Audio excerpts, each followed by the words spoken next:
Hola, muy bienvenidos a Paratax, tu podcast tributario.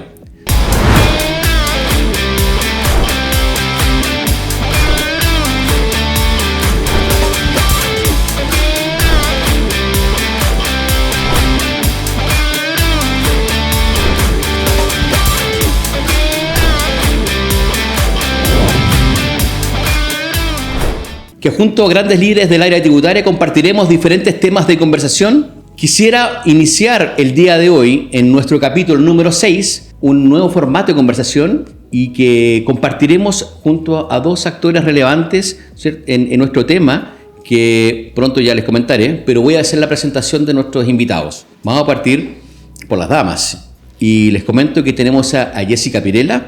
Ella está dedicada a la inversión y es inversionista y mentora inmobiliaria, especialista en Airbnb y fundadora de parinmobiliario.cl. Así que le damos la más cordial bienvenida a este podcast Paratax. Bienvenida. Muchas gracias, Alejandro. Jessy. Y en el otro extremo tenemos a don Víctor Muñoz, CEO, founder en el espacio tributario, presidente y cofundador de Linked Taxes, asociación gremial, perito tributario y perito experto en lavado de activos. Bienvenido, don Víctor. Muchas gracias, Alejandro. Oye, agradecer su presencia el día de hoy.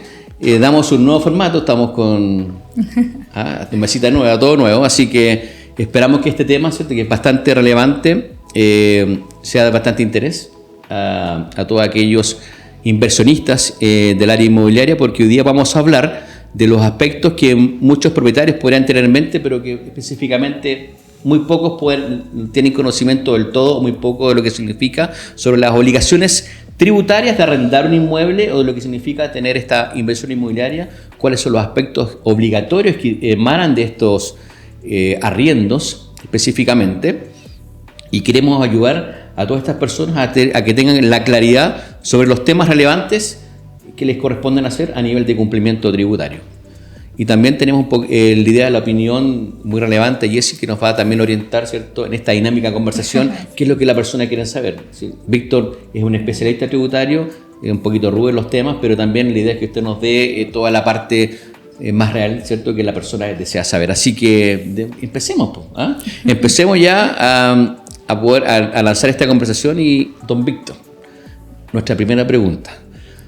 Básicamente, si nos podrías explicar de manera simple cuáles son las principales obligaciones tributarias que tiene una persona natural cuando arrienda una propiedad.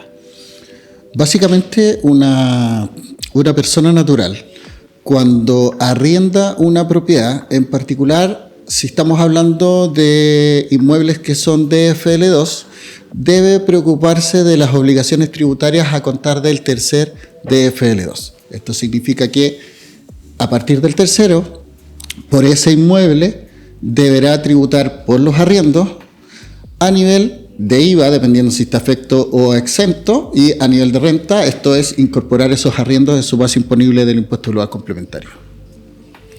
Ya, eso en rigor, ¿cierto? Eso es la parte esencial. Cuando hablamos de estos, los beneficios que son los DFL2, hoy por hoy, ¿qué es el DFL2, don Víctor? Cuénteme, porque en realidad estamos hablando chino mandarín para algunos. Sí. El DFL2 es un decreto con fuerza de ley, como su nombre lo dice, bastante antiguo, que establece ciertos beneficios, no tan solo tributarios. La verdad es que cuando una persona natural adquiere un DFL2, el crédito que obtiene en el banco es exento del impuesto de timbre y estampillas, por ejemplo.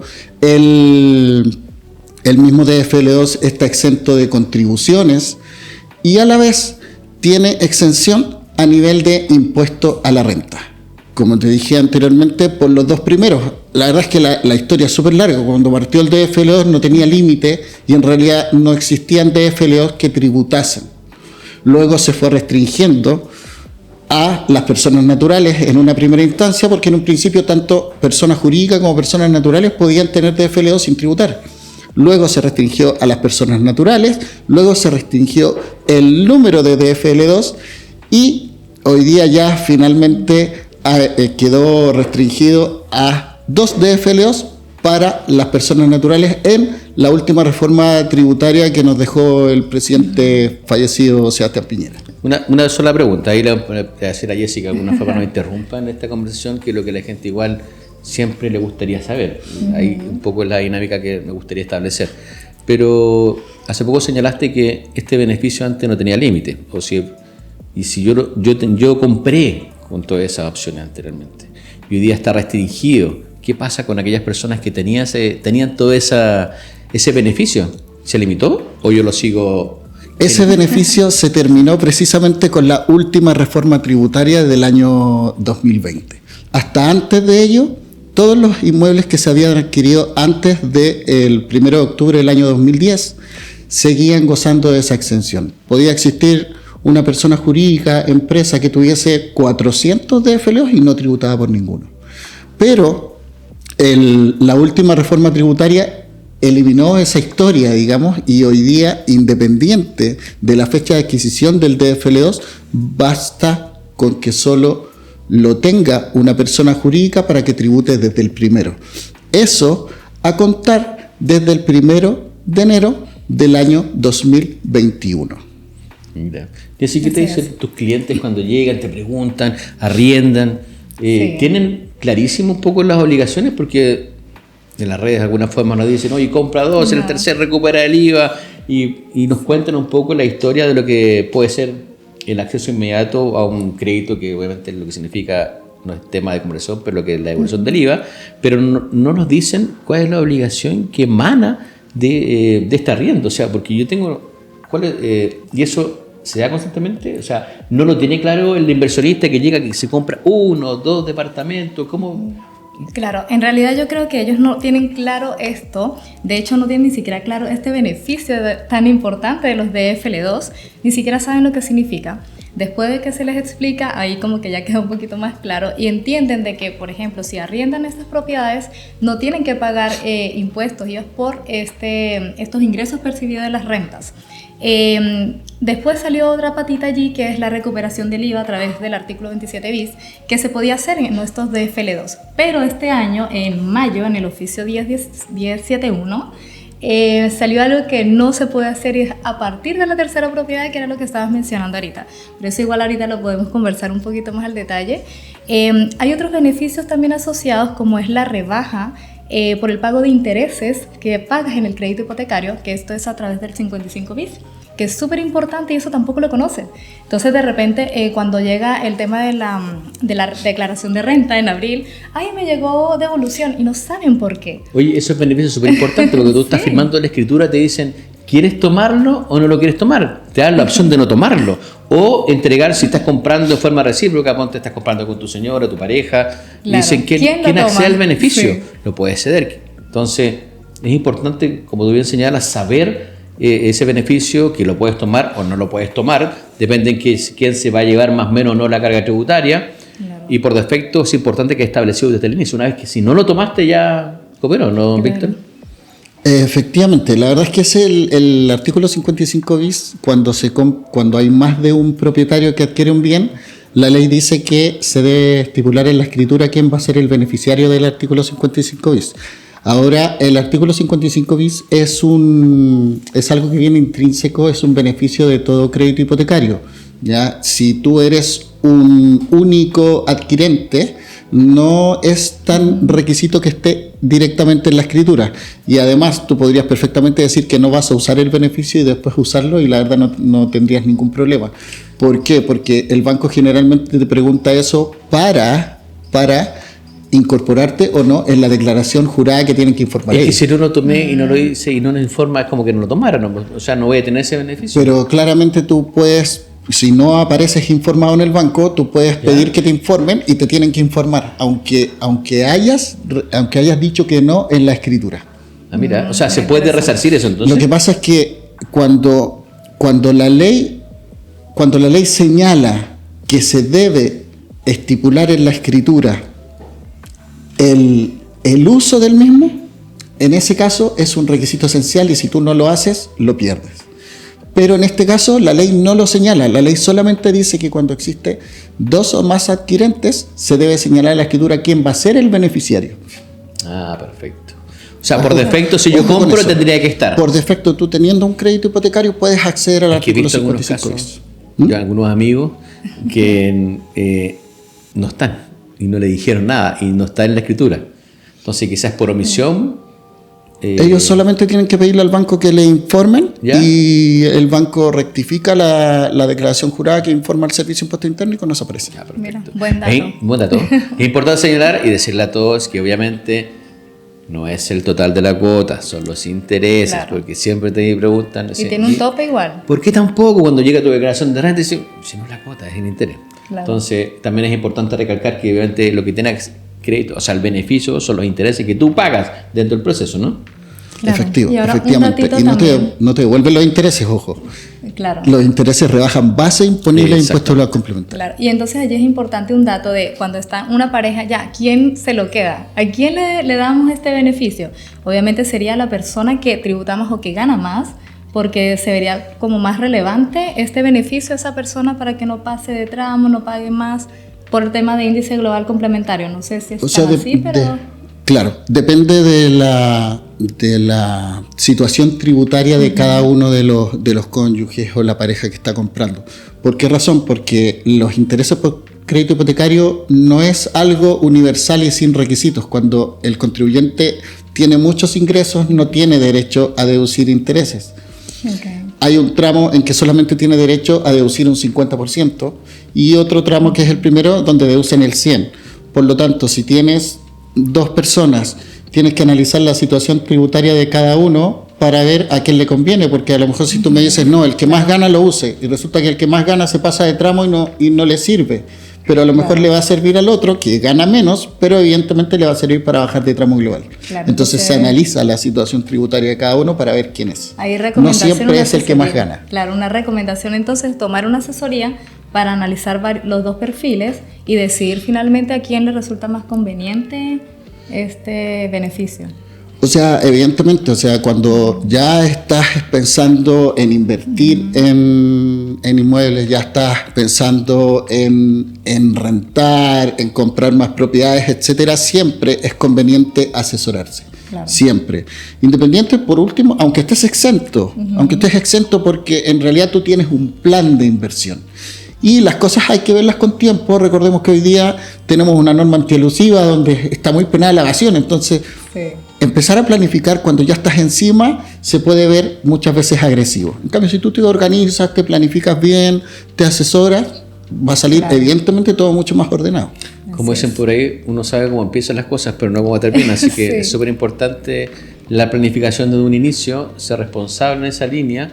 Y el inversionista, como dice don Víctor, si tiene esa inquietud y quiere desarrollar ese perfil, claramente tiene que pensar y asesorarse en esa línea para futuras contingencias. Al fin y al cabo estamos construyendo un patrimonio, ese patrimonio lo queremos salvaguardar de un montón de situaciones y la asesoría yo creo que es muy relevante. Claro. ¿Ya? En ese contexto, mucha gente no sabe si tiene que pagar impuestos por el arrendo de su propiedad. Yo creo que hoy día, independientemente, hay un desconocimiento o por último lo omiten. Nos encontramos con una gran sorpresa esta renta, ¿cierto? Donde se dispararon un montón de cosas y de repente algunos secretos se vieron en relación cliente-asesor. Llegaron diciendo, oye, ¿sabéis que no te había contado que tenía un par de cositas por ahí? Y se levantó todo este velo y se produjo básicamente esta necesidad de hoy día revelar toda esta información, ya que estaba casi a mérito propio, ¿cierto? Y la declaran, ¿no? Hoy por hoy las corredoras, ¿cierto? Y otros agentes tienen ya que informar este tipo de operaciones. Ahora, cuando una persona natural debe declarar estos ingresos, ¿cuándo una persona natural debe declarar estos ingresos y cómo se realiza este proceso, don Víctor? Para que de alguna forma vamos mordando, es decir, llevando un poco más la pelota del terreno ya para que las personas vayan entendiendo un poco esta situación. Ya, cuando el ingreso es declarable, pues ya hicimos la distinción de los DFLOs cuando declaraban y no, los arriendos van a tributar con respecto a la renta en el mes de abril de cada año, en la declaración anual de renta. Tenga un departamento en arrendo o tenga la cantidad que tenga, digamos. Con la distinción del DFLO, Sí, si correcto. tiene uno y es DFLO, evidentemente no lo tiene que incorporar, pero si ya a contar del tercero, sí. Ok. ¿Ya? Y a nivel de IVA, si se arriendan amoblado, va a estar afecto a IVA, y si se arriendan no amoblado, va a estar exento de IVA. Y aquí viene la gran pregunta que quizás les puedo adelantar. Siempre me preguntan, ¿qué se entiende amoblado? Que permite la pernoctación. Claramente el servicio se ha manifestado al respecto. Efectivamente, el servicio lo manifestó en una circular y está establecido en la ley, digamos que se entienda la pernoctación. Y la pernoctación la entendemos de acuerdo a las normas del derecho común, ¿cierto? En que es la alimentación, la higiene y el sueño. Por lo tanto, teniendo una cocina bastante equipada, un baño habilitado y un dormitorio habilitado, se entiende amoblado para los efectos tributarios. Ya, hablamos entonces del tercer departamento que tenga, sea una persona normal, natural, siempre, no estamos hablando desde un punto de vista como empresa individual, ni siquiera como una sociedad. Tercer departamento, tercer ingreso, empiezo a declararlo. Así es. ¿Tengo derecho a algún descuentito, alguna cosa que yo me pueda acreditar? Ya, hay beneficios, pero dependiendo de la forma en que escojas la tributación. ¿Por qué? Porque la persona natural puede incorporar derechamente su renta en su impuesto global complementario y la verdad es que las rebajas que tendría son las mismas que cualquier contribuyente que tiene un sueldo o da boleta de honorario. Adicionalmente puede utilizar el artículo 55.000, que son los intereses pagados por el crédito por garantía hipotecaria. Y hoy con la última ley que salió el año 2023, ¿cierto?, que establece un bono de máximo de 1 millón de pesos, redondeado porque está en UF, ¿cierto?, donde existe una bonificación de 1 millón de pesos directa en la liquidación anual a la renta, pero por los bienes adquiridos desde octubre del 2023 en adelante bajo ciertos requisitos. Esas son las rebajas que puede utilizar. Ahora, si el contribuyente opta por tributar según contrato, ¿ya?, a pesar de que la ley dice que los que renten según contrato no podrán hacer deducción alguna, se refiere a deducciones propias de la actividad, ¿cierto? Pero les da el beneficio a este tipo de contribuyentes que pueden usar como crédito el monto pagado por las contribuciones de bienes raíces por ese bien. ¿Qué significa que lo pague como crédito? A diferencia del beneficio de los intereses, que el crédito es una rebaja directa del impuesto a pagar. Eso quiere decir que si tienes un impuesto a pagar de 500.000 pesos y pagaste 200.000 pesos de contribuciones, en el año vas a pagar solamente 300 como liquidación de impuesto a la renta. Básicamente es una planilla de ingresos y gastos. Podría ser una planilla de ingresos y gastos en virtud de esos arriendos. El crédito por contribuciones, siempre y cuando esté pagada. Que pueden estar pagadas hasta un día antes del momento de declarar el formulario 22. ¿Pero dentro del periodo? Debe corresponder al periodo que estoy declarando. ¿no? O sea, si estoy pagando. Claro. O sea, si yo voy a declarar la renta, pongámonos serios, digo yo. Si declaré la renta del 2023, si yo pagué el 1 de enero del 2024 la contribución correspondiente, la última cuota del 2023, la puedo utilizar. De hecho, la puedo pagar incluso en marzo del 2024 y la puedo utilizar siempre y cuando corresponda a la última cuota del 2023. Ya.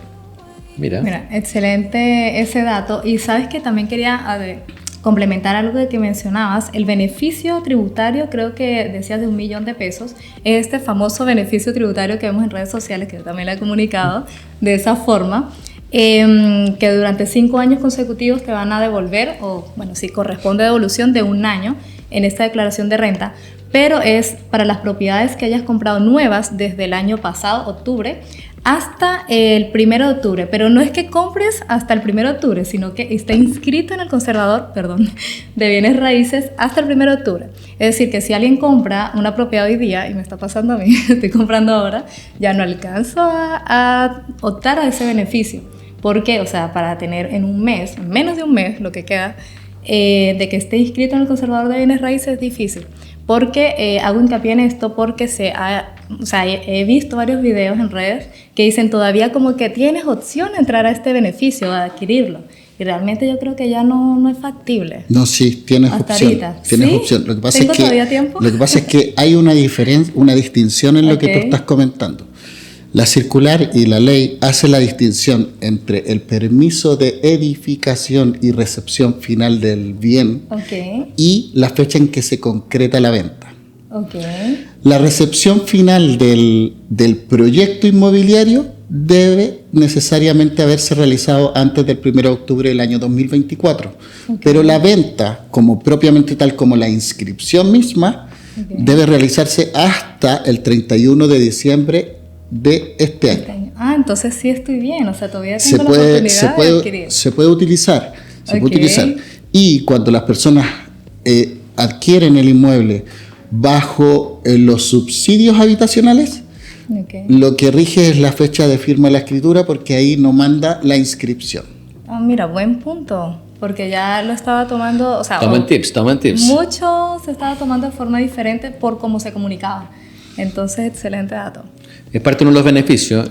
Y para ir recuperando un poco la pregunta anterior, entonces, en la medida que se genere este tercer ingreso, lo voy a tributar a nivel de global, con el beneficio mismo del 55 bis, o tengo la opción de tomar esta tributación por contrato. Es opcional, ¿no? La tributación. Porque al fin y al cabo ni siquiera estoy constituido como empresario individual, sino que es una tributación de un contrato. Pero sí tengo que tener la trazabilidad para acreditarla como tal. La verdad es que la trazabilidad la tienes que tener siempre. Sí, ¿ya? es verdad. Eso Pero sí, efectivamente es una opción.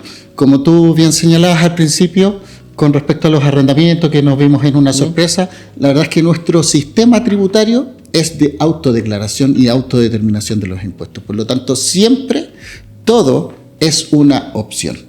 Todo. Los regímenes tributarios de primera categoría y las formas de tributar de segunda categoría son una opción. Siempre. Obviamente cumpliendo los requisitos de cada una de las cosas, pero siempre tú puedes optar.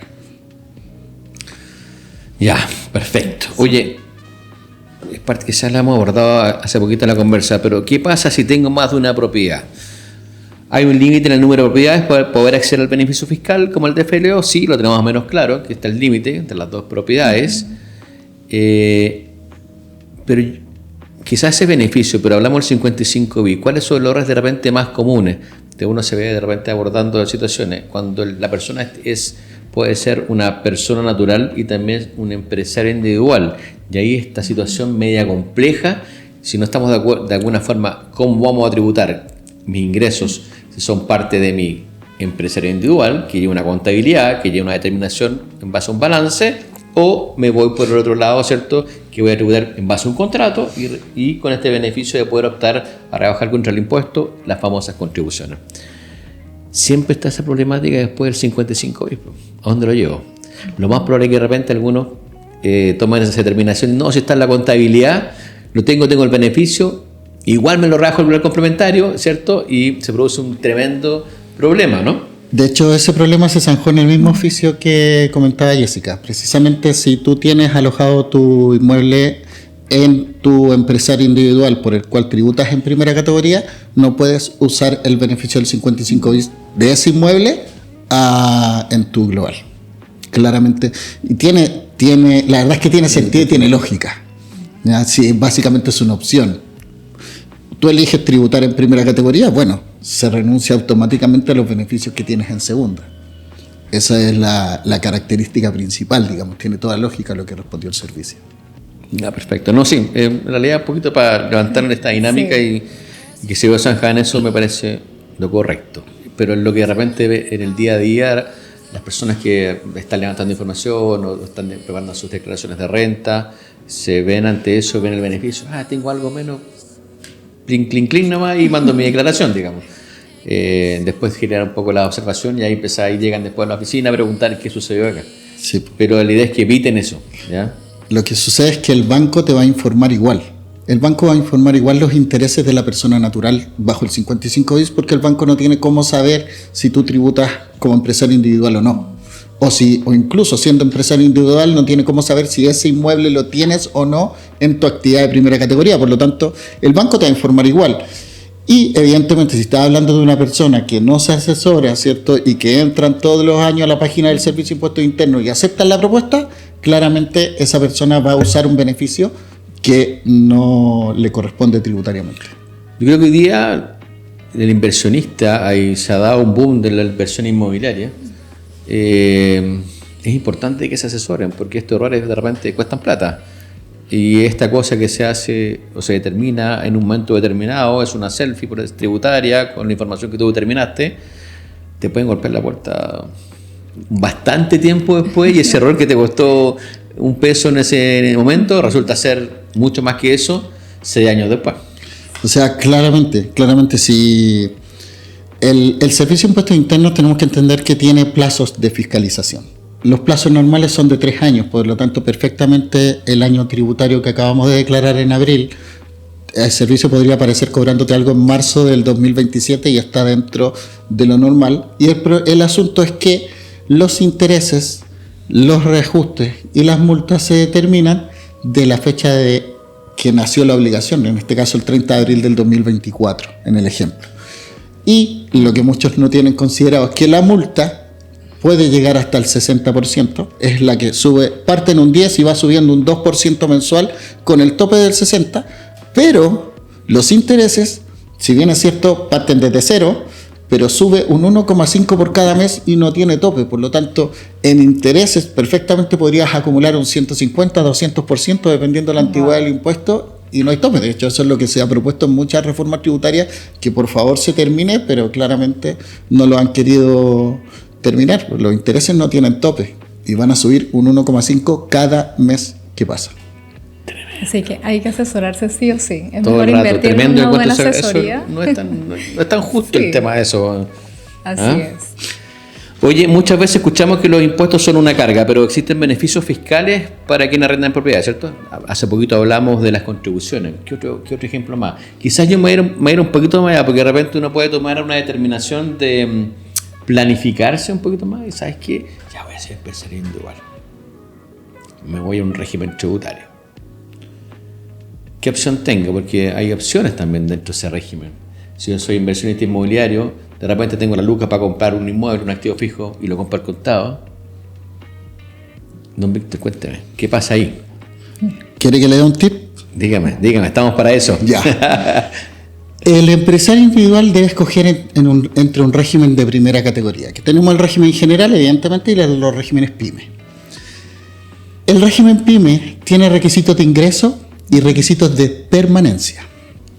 Dentro de los requisitos de ingreso es básicamente el monto del capital.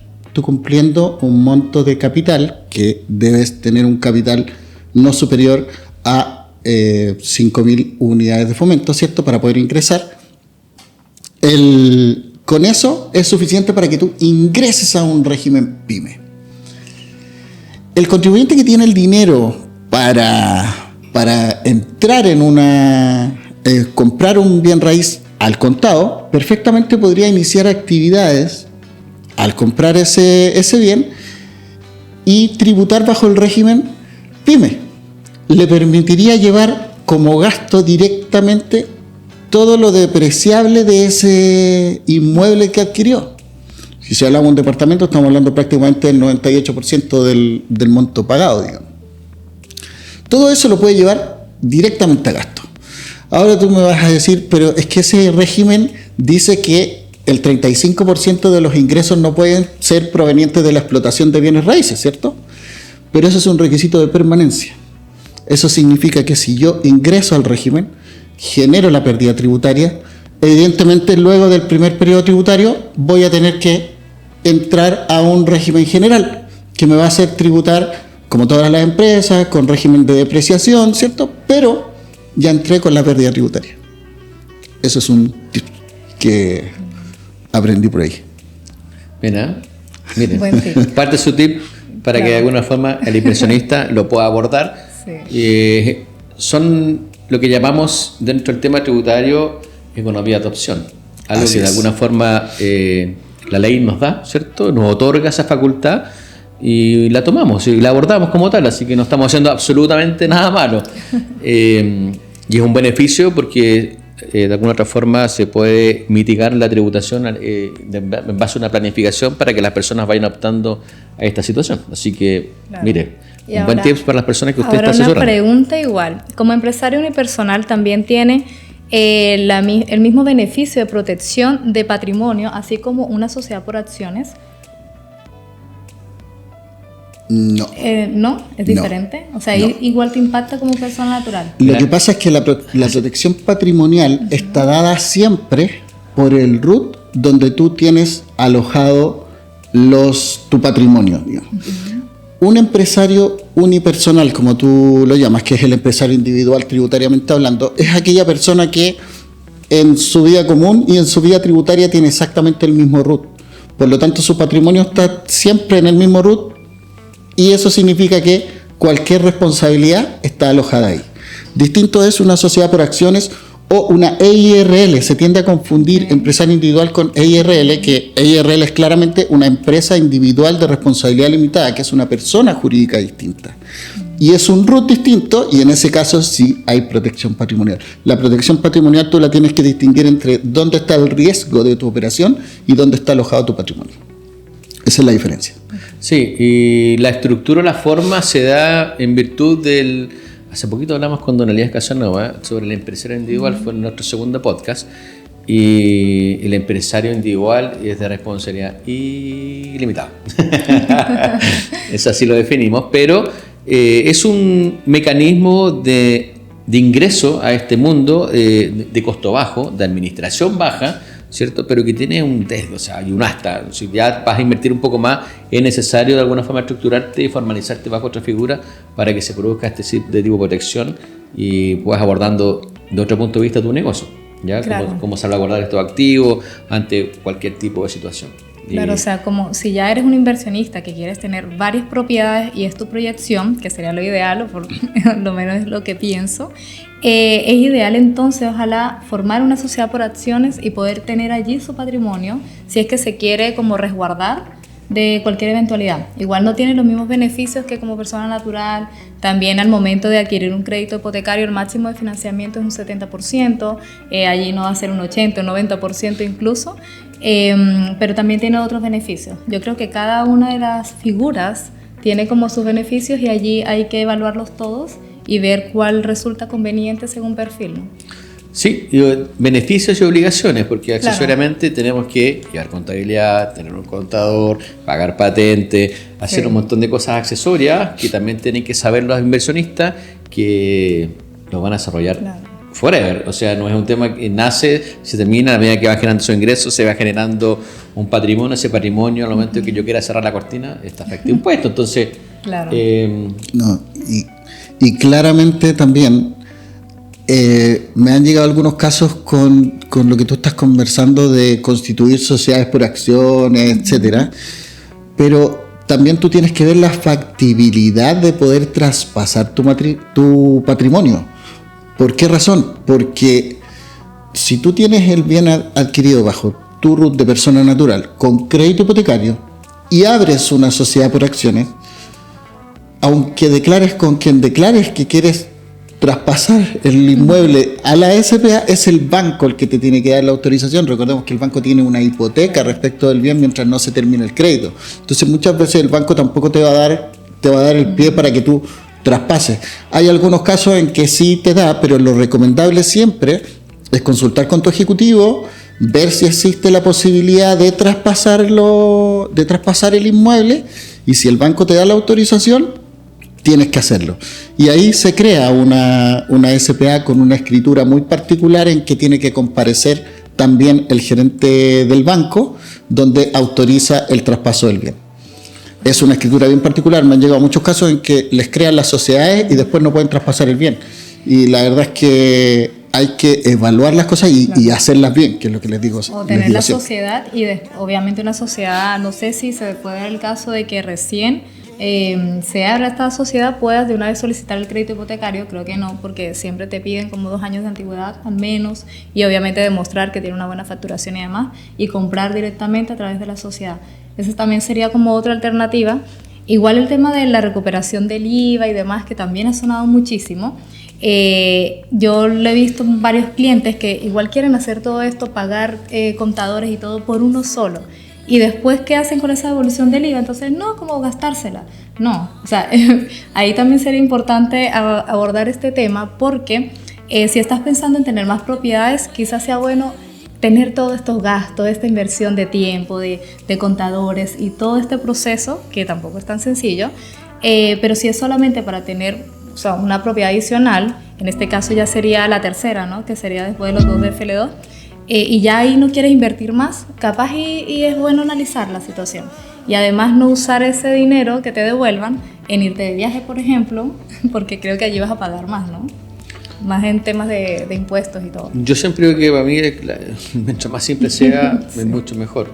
La operación, no sé si Víctor un poco me sigue en esa línea, pero en la medida que hoy día se está hablando mucho, parte de nuestro concepto de Paradox y lo que es Paratax, de transmitir un poco en base a especialistas y líderes del área, exponer la realidad desde el punto de vista técnico y lo que la persona tiene que abordar en situaciones como esta. No es tan sencillo traspasar un inmueble de una persona a una sociedad. ¿Cuáles son los efectos tributarios en que yo pueda traspasarlo? Tenerlos clarísimos. Sí, yo lo tengo con un crédito hipotecario, no, lo voy a pasar a una sociedad. Víctor nos acaba de señalar que hay ciertos requisitos también. Entonces, todo eso hay que tenerlo claro, pero por sobre todas las cosas hay que asesorarse. Yo creo que eso es inevitable. Hoy día el cumplimiento tributario es punta de lanza para los gobiernos. Hace mucho rato todo el tema tributario ya adquiere una responsabilidad muy grande y las personas que se dedican a este tipo de situaciones tienen que asesorarse como corresponde. Yo creo que si no, su modelo de repente puede fracasar. No sé qué dice don Víctor. Sí, claro.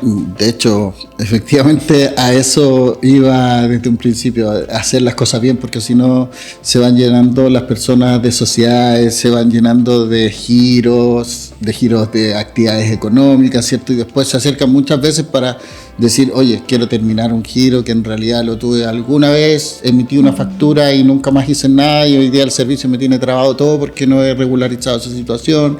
Algunos tienen abiertas sociedades que ni siquiera se acuerdan que las tienen. Entonces, evidentemente, todo eso hay que tener un orden.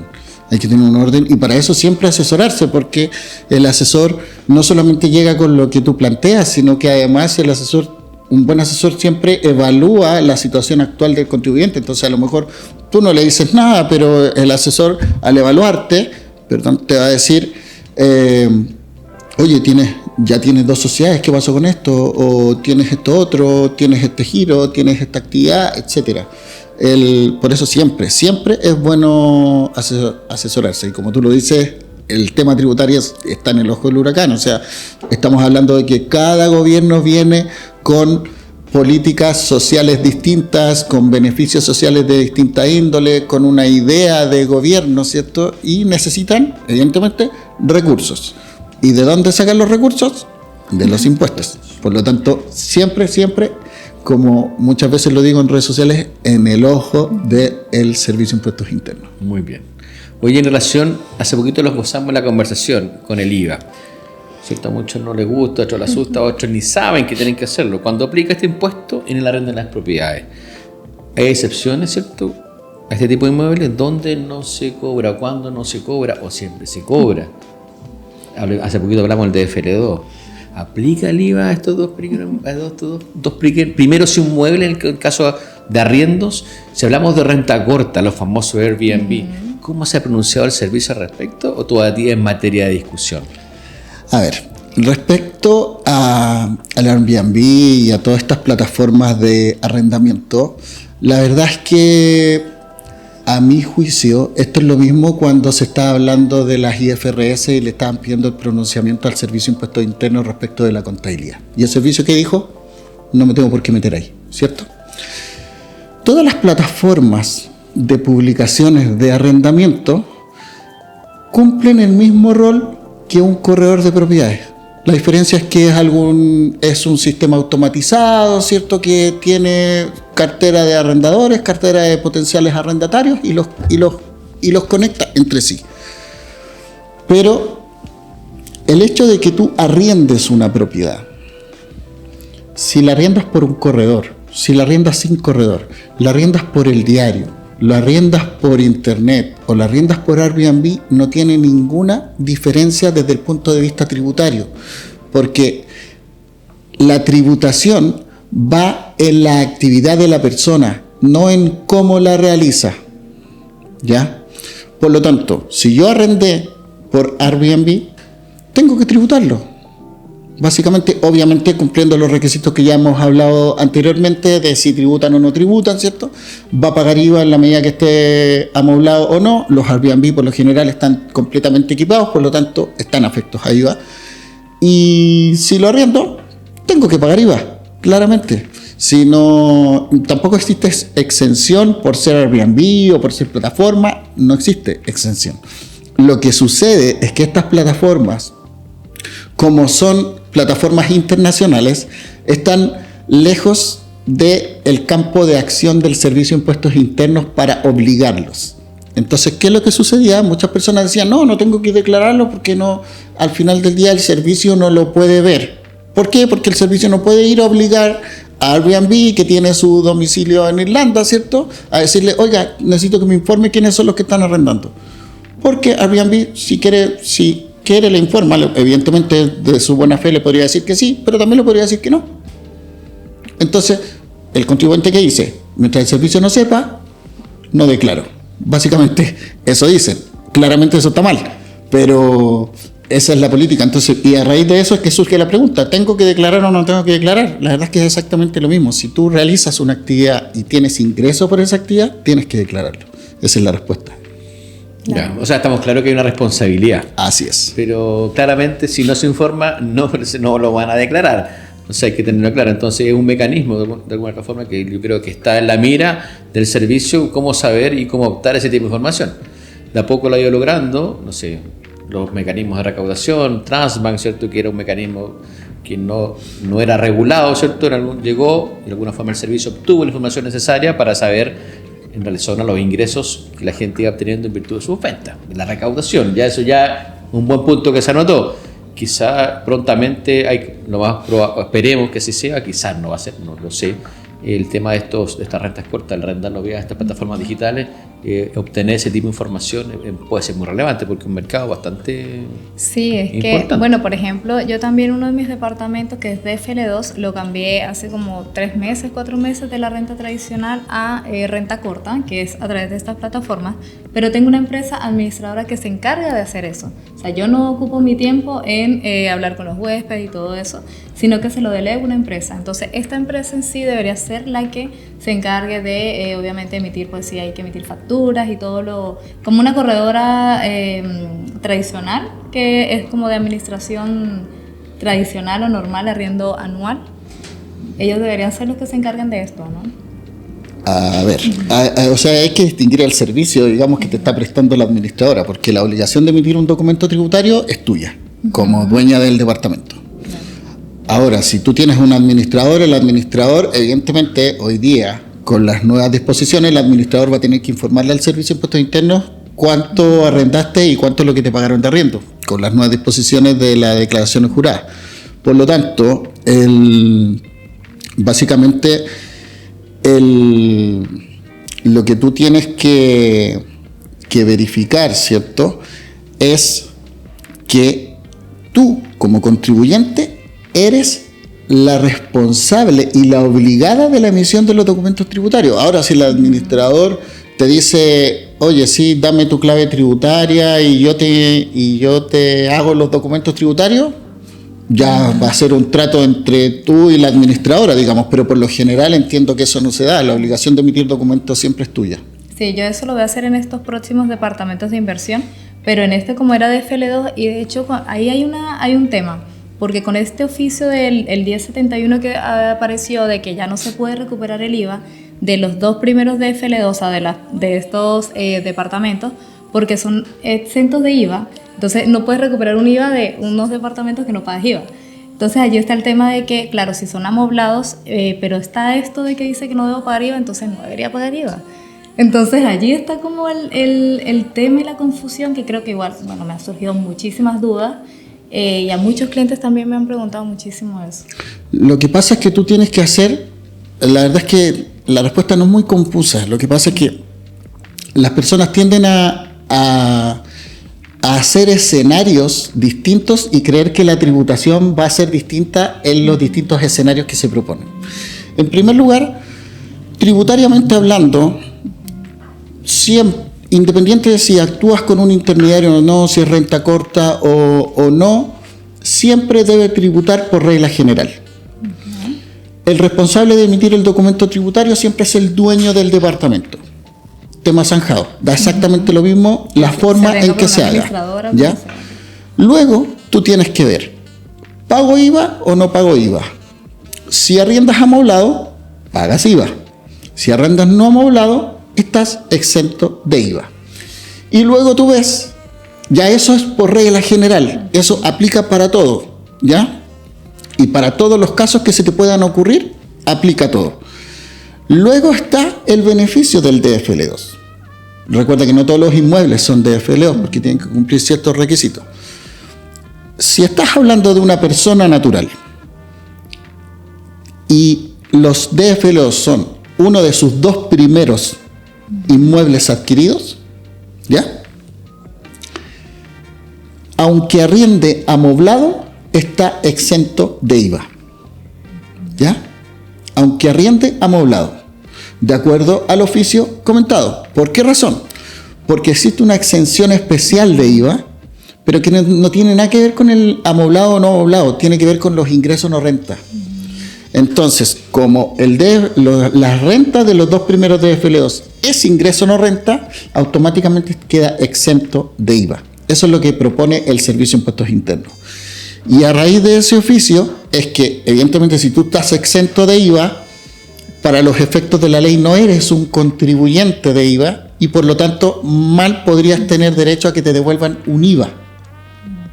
Pues básicamente por eso es que el Servicio de Impuestos Internos dice, es exento, automáticamente no contribuyente, por lo tanto no tiene derecho a que le devuelva nada. Eso es lo que dice el servicio. Entonces yo con este DFL2 que lo tengo en Airbnb estoy tranquila. Ahora obviamente con estos próximos ahí sí tengo que estar obviamente haciendo las facturas, las boletas de cada uno de estos, que por cierto si son extranjeros creo que no debería ser, porque creo que no pagan IVA y todo. Algo así me estaban asesorando, estaban informando. Ahora, bueno, los expertos podrían comentarnos de eso. Eso también tiene una distinción. Efectivamente es cierto. Okay. Pero ojo que esa exención que está establecida en la ley de IVA, a ti que te gusta leer, está en el artículo 13 de la ley del IVA, eso es una exención particular que tienen los ingresos que perciben las sociedades hoteleras. Deben estar inscritos de hecho existe un registro del Servicio de Impuestos Internos de sociedades hoteleras. Si tú estás inscrita en ese registro y atiendes a un turista, ¿cierto? Como cliente, ¿cierto? Tú puedes emitir un documento de exportación o estás exento de IVA básicamente cuando se trata de un turista, no cuando se trata de un extranjero, porque puede ser un extranjero residente y no tiene el mismo tratamiento tributario. Tiene que ser una persona turista. De hecho, he sabido de algunas fiscalizaciones en que el Servicio de Impuestos Internos les pide el comprobante del ingreso turista. Un comprobante que les da la PDI cuando ingresan. Sí, de hecho, cada vez que uno viaja, te preguntan eso en los hoteles para no pagar un impuesto extra. O sea, de hecho, tienes que colocar o comprobar que tú vives efectivamente en otro país. Como que no vives en el país donde te estás quedando. Claro. Entonces, es súper interesante esto también. Si yo no soy contribuyente del IVA, bajo esta estructura, ¿qué documento tributario le voy a entregar a la persona que estoy arrendando? Y si fuera, y me tocara la casualidad que estoy arrendando y sí estoy afecto a este impuesto del IVA, ¿cómo declaro ese IVA? Como persona natural, ¿cuál es la obligación? La obligación siempre ¿Cómo se materializa? Ahora bien, disculpa, también hay una forma también de cálculo del IVA para efecto también de determinarla mensualmente. Entonces, no solamente hay que determinar el 19%, hay una rebaja que tú puedes hacer, pero aquí Víctor no va a explicar. Podemos entrar en eso, pero primero voy a explicar el tema del documento tributario, porque eso es bastante interesante, porque el servicio ya lo ha zanjado y está establecido en la ley además. El servicio lo ha aclarado en distintos oficios y circulares y resoluciones. Resulta que el documento tributario electrónico lo debe emitir todo contribuyente. Existen documentos tributarios electrónicos afectos a IVA y documentos tributarios electrónicos exentos de IVA. Y la misma ley dice que deberán emitir documentos exentos de IVA los contribuyentes que estén exentos y aquellos que estén no afectos. Por lo tanto, si tú me dices, no soy contribuyente de IVA, pues debes emitir igualmente el documento. Porque la ley claramente lo dice. Afectos, exentos y no afectos. ¿Cuál es la distinción? Porque muchos me preguntan, ¿cuál es la diferencia entre exento y no afecto? Bueno, exento claramente es como el caso de los arrendamientos, que están afectos a IVA, pero la misma ley los deja exentos. Y no afectos es simplemente que no quedan bajo ningún aspecto, no cumplen ninguno de los requisitos para poder estar afectos a IVA, digamos, y no necesitan una exención. Esa es la diferencia entre cada uno de ellos. Y respecto a tu segunda pregunta... Pero ese documento, al fin y al cabo, lo puede pedir cualquier persona ante el Servicio de Impuestos Internos, se tiene que acercar... Mira, lamentablemente el Servicio de Impuestos Internos, ahí existe una dicotomía y un problema, pero ya no es un problema legal, sino que es un problema administrativo operacional, que digo yo. ¿Por qué? Porque si bien es cierto el contribuyente, existe la obligación legal, pero el Servicio de Impuestos Internos, para autorizarte un documento tributario, te pide hacer inicio de actividades. Te pide que te transformes en contribuyente. Entonces, ¿cómo cumplo la ley?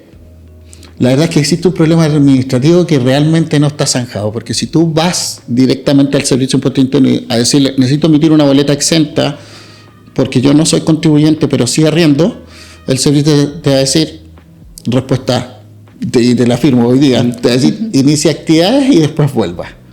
Básicamente te va a decir eso. Entonces, hay un problema básicamente de administración del impuesto, digamos, de que radica en la burocracia del Servicio de Impuestos Internos, básicamente. Legalmente hablando, existe la obligación. Ahora, ¿cómo la cumplo? La verdad es que la única opción es hacer inicio de actividad. Es la única forma. Y respecto a tu segunda pregunta, a la base imponible del IVA, la ley señala que tiene una deducción la base imponible de los arriendos. Y la deducción corresponde al 11% del avalúo fiscal del inmueble, prorrateado en los 12 meses del año. Entonces tú tienes que tomar el avalúo fiscal, siempre el último avalúo fiscal previo. Los avalúos fiscales se emiten por semestre. Existe un avalúo fiscal vigente al primer semestre de cada año y al segundo semestre de cada año. Por lo tanto, tú tomas el primer avalúo fiscal, le sacas el 11%, lo divides en 12 y eso te da la rebaja que le debes hacer a la renta de arrendamiento para gravarla con IVA. Perfecto, un buen dato. Yo no sé si todo el mundo lo hace, yo te comento, porque en realidad encontramos situaciones que no lo determinan y es una deducción que también nos da la misma norma para poder tomarla y accederla. Claro, es que incluso la devolución del IVA, cuando las personas igual entienden de que la devolución del IVA no es un regalo, sino que es una anticipación, entonces igual después cuando se enteran de que deben devolver esta devolución mes a mes, piensan que tienen que pagar o hacer una factura para acreditar el tema del IVA por sobre el monto total del arriendo, y no es así. O sea, yo obviamente no soy tan técnica porque no soy experta como ustedes, pero les explico, no, porque allá hay deducciones con el avalúo fiscal y todo, y al final no tienes que pagar tanto. O sea, dependiendo del valor de la propiedad, es a lo sumo 10, 15 mil pesos máximo, que es lo que yo he encontrado dentro de mis clientes y es lo que he visto. Pero no sé qué dicen ustedes de esto. Yo he visto casos en que la rebaja del avalúo fiscal les da 0. Ah, bueno, mejor aún. Yo he visto que no lo hacen, así que... Oye, nos queda la última pregunta antes del cierre, porque sé que el tema estaba súper bueno, no sé ni se dan cuenta cuánto tiempo ha pasado. Y la última pregunta va a radicar en lo siguiente: ¿qué sucede cuando yo genero un mayor valor de venta en mi propiedad? ¿Existe algún beneficio? ¿Qué relación tiene con la fecha de adquisición? Si eres persona natural, tienes un beneficio. Hay un monto de ingreso no renta hasta 8.000 UFs por cada contribuyente, ¿ya? Con respecto al mayor valor. Cuando aplica, en el caso de los bienes inmuebles corrientes, por así llamarlos, siempre y cuando los vendas después del año de haberlos adquirido. Y cuando se trata de loteos y cuando se trata de construcción de edificios por departamento, el plazo es de 4 años.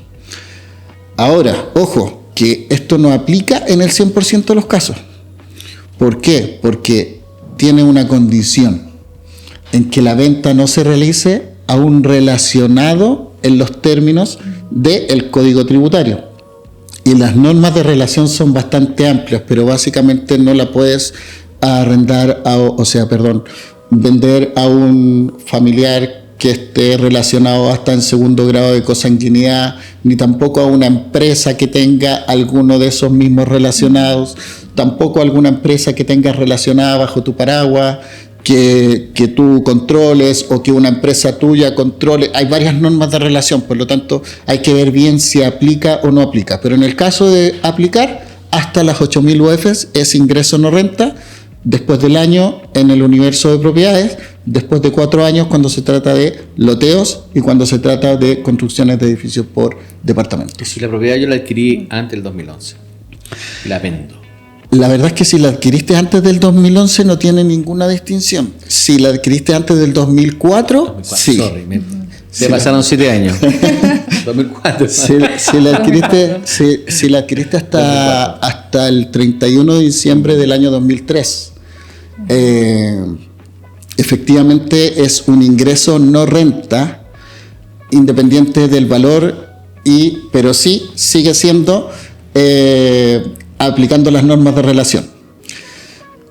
Pero ¿cuál es la distinción? Y la distinción que aplica aquí en todos los casos es que cuando hablamos de bienes de antes del 2004, estamos hablando de bienes que quedaron, no es que quedaron exentos de impuestos, sino que son bienes raíces que quedaron con el tratamiento de la ley de la renta que estuvo vigente hasta la reforma de la ley 20.780. Por lo tanto, se rige bajo esas normas. Y esas normas decían que todo el mayor valor es ingreso no renta mientras no se venda un relacionado. Pero no te tienes que ir a las normas de relación de hoy día, sino que te tienes que ir a las normas de relación de aquella época, que en esa época no estaban en el Código Tributario, sino que estaban en la misma ley de la renta. Y ahí volvemos a la pregunta inicial. ¿Realmente se necesita un asesor? Todo el rato. Claro. Oye. Y bueno, esto igual para resumir un poquito, porque cuando yo les menciono esto a mis clientes, el beneficio de los 8.000 UF entienden todo, pero no lo entienden como en simple, cómo es o cómo se usa. Entonces yo lo que les explico es que es, por ejemplo, si tú compras una propiedad de 3.000 UF y la vendes en 5.000 UF, ahí tienes 2.000 UF que puedes utilizar en este beneficio, y este beneficio se va como acumulando, o sea, ya te van a quedar 6.000 UF para poder seguirlo aprovechando, pero no se pueden aprovechar consecutivamente. Esto es para mis amigos inversionistas que compran para vender y quieren hacerlo, 4 ventas en un mismo año. Ahí no se puede, ¿no? Creo que es máximo una vez al año que puedes hacer uso de esto, ¿o no? La verdad es que no. No, eso también es un tema, como dice el Servicio de Impuestos Internos, sin perjuicio de las facultades de fiscalización, porque es muy casuístico y particular. Okay. Lo que sucede es que lo que tú estás mezclando es la habitualidad, pero no la habitualidad desde el punto de vista de vender antes del año o vender después de 4 años. Puedes vender 4 propiedades en un año y las 4 propiedades después del año. Okay. El asunto es que si el Servicio de Impuestos Internos determina que esas propiedades las compraste para venderlas, o sea, tu ánimo desde el minuto 1 fue venderlas, para todos los efectos tributarios tú eres un contribuyente que debe haber hecho inicio de actividades como una actividad inmobiliaria y debería tributar en la primera categoría. Y ahí se te quiebra el beneficio de las 8.000 UF, porque las 8.000 UF es un beneficio para los contribuyentes de segunda categoría. Entonces, yo perfectamente, y este ejemplo siempre lo pongo en clase, yo podría vender 10 propiedades en un año. 10 propiedades, ojo. Y no ser habitual para los efectos de la ley y usar el beneficio de las 8.000 UF. El tema es cómo lo justifico. Porque ¿qué pasa si esas propiedades las adquirí por herencia? Las adquirí por herencia hace 1 año y medio y entre los herederos decidimos que íbamos a vender todo y cada uno iba a usar la plata como quisiera. Y se vendieron las 10 propiedades en 1 año. Las 10 en el mismo mes incluso. Y en la misma semana, te pongo más difícil. Pero yo no las adquirí para venderlas. No soy un contribuyente, por lo tanto mal podría el Servicio de Impuestos Internos dejarme fuera del beneficio. Okay. Te voy a poner otro caso. Compré una propiedad, 3.000 UF, voy a poner tu ejemplo. La vendí al año y medio en 5.000 UF. Usé el beneficio de las 2.000 UF, me quedaron 6.000. Con los 5.000 compré otra propiedad y la vendí en 7.000 al año y medio siguiente. Volví a tener 2.000, me quedan 4.000 de beneficio que he ido utilizando. Con esas 7.000 compré otra propiedad y la vendí al año y medio. ¿Sabes qué podría pasar en fiscalización? Tratándose de un solo bien, que el Servicio de Impuesto Interno me podría decir, ¿sabe qué? Usted desde el minuto 1 compró para hacer negocio. Y dejarme fuera solamente por un bien. Por lo tanto, como siempre digo, en materia de fiscalización no existe un número.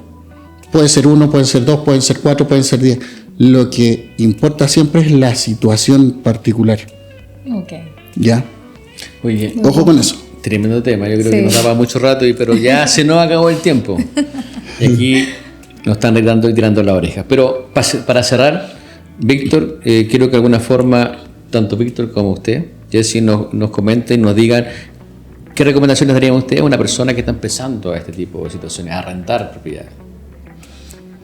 La verdad es que con todo lo que hemos hablado, la recomendación siempre es asesorarse. La verdad es que hoy día cada paso tiene beneficios, tiene restricciones, tiene obligaciones. Por lo tanto, antes de hacer algo, yo siempre recomiendo gastarse un poquitito en una asesoría, una hora quizás a lo mejor, para plantear tu caso a algún tributario que te pueda ayudar. Y es suficiente para hacer las cosas bien. O sea, asesorarte con una persona del área es siempre lo recomendable. Así Perfecto. es, totalmente concuerdo contigo, Víctor. Creo que la asesoría es importante y también con expertos en el tema, porque por ejemplo, si quieres elegir un mejor proyecto, yo te puedo ayudar. Y también conozco de tributación, pues lo he tenido que aprender por experiencia propia y también para mis clientes, pero no los voy a poder informar de la manera como lo haría de repente Víctor o Alejandro. Entonces, de esta forma siempre buscar el experto, y si es la inversión inmobiliaria, experto que te ayude a elegir el mejor proyecto con un asesor inmobiliario, también en tributación, el experto en tributación, también en contadores, o sea, en todos los ámbitos siempre una asesoría es importante antes de hacer su plan y su patrimonio. Perfecto. Oye, muchas gracias, de verdad. Lamentablemente tenemos que finalizar, pero están cordialmente invitados para una próxima conversación. Así que muchísimas gracias por su tiempo, por esta grata conversación. Yo creo que es de gran interés para todos quienes nos siguen y van a escuchar este podcast. Así que los dejo cordialmente invitados a nuestro próximo podcast. Síganos en nuestras redes en estudioparadise.cl. A don Víctor lo pueden encontrar en LinkedIn, ¿cierto? O en Espacio Tributario. Y a usted, Jessy, ¿dónde la pueden encontrar? En Instagram, en redes sociales como Jessica Pirela O. No Así que muchísimas gracias. Desde acá nos despedimos los tres en forma conjunta y nos vemos en un próximo episodio de Paratax. Chao. Chao.